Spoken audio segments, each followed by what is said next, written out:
आज हम पढ़ेंगे बिलीरुबिन जो है वो अनकॉन्जुगेटेड बिलीरुबिन जो है वो कॉन्जुगेटेड बिलीरुबिन में चेंज होता है। तो इस कंडीशन में यहाँ पर ये प्रोसेस किस तरीके से होता है वो हम समझेंगे। आरबीसी जो है उसका का ब्रेक डाउन होता है। जब ब्रेक डाउन होता है आरबीसी का तो वो अनकॉन्जुगेटेड बिलीरुबिन में चेंज होता है। अनकॉन्जुगेटेड बिलीरुबिन जो होता है वो होता है फैट सोल्यूबल, जो कि वाटर सोल्यूबल न होने के कारण ये आगे डिजोल्व नहीं हो पाता है वाटर के अंदर, तो इसको चेंज करना पड़ता है कॉन्जुगेटेड बिलीरुबिन में।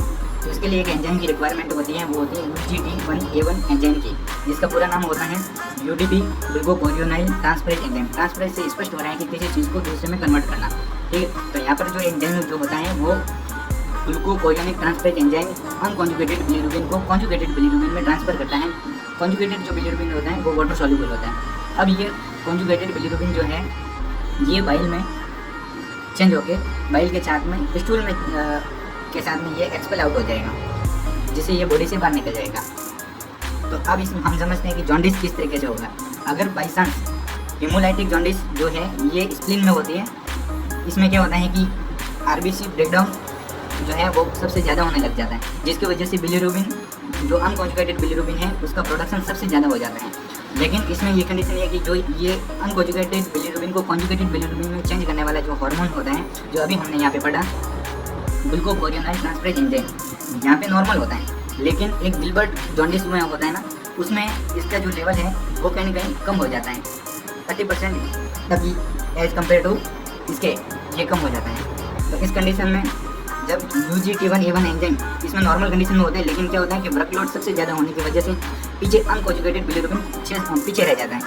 अब इसको आम लैंग्वेज में कैसे समझते हैं, ये सप्लाई जाता है, लेकिन फैक्ट्री एक तरीके से इसको मैंने ट्रिक के द्वारा इसको समझाया है खुद के लिए, आप इसको अच्छे से समझ सकते हैं। जैसे सप्लाई ज़्यादा हो रही है यानी फैक्ट्री ठीक से वर्कलोड हो गई है, ठीक है, लेकिन इसमें क्या हो रहा है कि इनडायरेक्ट बिलीरुबिन जो है वो बढ़ रहा है, इसके लेवल बढ़ रहा है, वो ये हो रहा है हेमोलाइटिक जॉन्डिस में।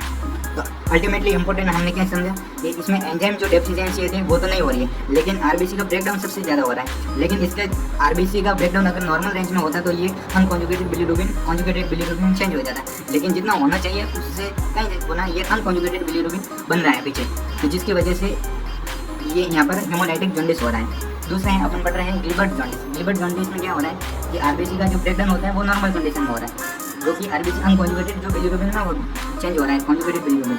इसमें बिलीरुबिन की जो टोटल बिलीरुबिन होता है वो नॉर्मल रेंज में होता है, लेकिन यहाँ पे कंडीशन ये होती है कि इसको अनकॉन्जुगेटेड बिलीरुबिन को कॉन्जुगेटेड बिलीरुबिन में चेंज करने वाला जो एंजाइम होता है उसकी डेफिशिएंसी हो जाती है यहाँ पर।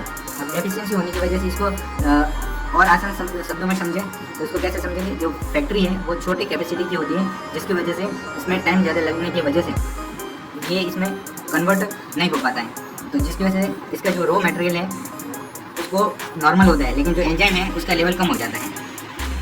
लेकिन इसमें जो अगर हम LFT करवाएंगे तो LFT के जो बाकी टेस्ट है ना वो नॉर्मल रेंज में आएंगे एक्सेप्ट बिलीरुबिन, यानी क्योंकि बिलीरुबिन का जो है वो इसमें बढ़ रहा है, लेकिन LFT जो बाकी टेस्ट है जैसे हम एल्बुमिन है, HOT HGPT है, वो सब नॉर्मल आएंगे, लेकिन जो बिलीरुबिन है वो थोड़ा सा बढ़ा हुआ आएगा। Thank you.